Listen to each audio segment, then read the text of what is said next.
আমার সম্মানিত প্রিয় ভিউয়ার্স, আজ আমি আপনাদের সাথে আমার লাউ বাগান নিয়ে কিছু কথা বলতে এসেছি।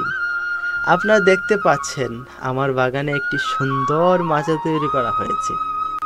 এই মাচায় ফলছে সবুজ আর তরতাজা লাউ। শুধু লাউ নয়, এই মাচার নিচে আমি আরও অনেক সবজি চাষ করেছি।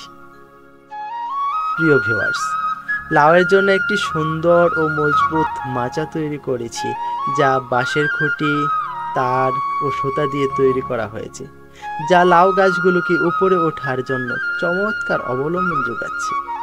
দেখুন, থোকায় থোকায় কি সুন্দর লাউ ঝুলে আছে।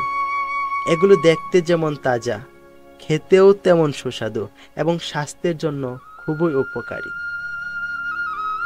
আমি নিয়মিত গাছের যত্ন নিই, জৈব সার ব্যবহার করি এবং ঘরোয়াভাবে পোকামাকড় দমনের ঔষধ ব্যবহার করি এবং প্রয়োজন অনুযায়ী পানি দিই, যার ফলে মাশাআল্লাহ ভালো ফলন হয়, যা ভালো দামেও বিক্রি করি। শুধু মাচাভর্তি লাউ হয়েছে তা নয়, লাউয়ের নিচে আরও কয়েকটি জাতের শাকসবজি চাষ করেছি। লাউ গাছের শীতল ছায়ায় আমি চাষ করেছি থরে থরে সাজানো লাল শাক। আপনি দেখতে পাচ্ছেন লাল শাকগুলো কতটা সতেজ এবং উজ্জ্বল। এর পাশেই রয়েছে মূলা, যা গরম ভাত আর লাল শাকের লোকমার ভিতরে এক চাক মূলা, আহ, এর স্বাদই আলাদা। লাল শাক আর মূলা এই দুটি খুব তাড়াতাড়ি বাড়ে এবং সকালে ঘুম থেকে উঠে যখন তাজা শাকগুলো দেখি মনটা ভরে যায়। নিজের হাতে বোনা শাক যখন পাতে পড়ে তখন তার স্বাদই যেন অন্যরকম হয়।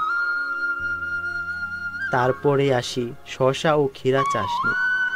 গরমের সময় এই দুটি সবজি শরীরকে ঠান্ডা রাখতে খুব সহায়ক, কিন্তু আমি শীতের মাঝে চাষ করেছি শীতের সকালে গরম ভাতের সাথে খাওয়ার জন্য।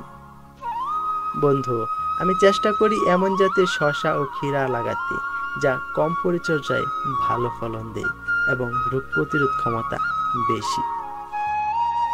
নিয়মিত পানি দেওয়া এবং আগাছা পরিষ্কার করা এদের যত্নের প্রধান অংশ। সকালের নাস্তায় কিংবা দুপুরে খাবারে এই তাজা শসা আর ক্ষীরা যোগ করে খাবারের স্বাদই আরো বাড়িয়ে তোলে। বন্ধুরা, এই ছিল আমার লাউ বাগানের গল্প। নিজের হাতে কিছু ফলানোর আনন্দই আলাদা।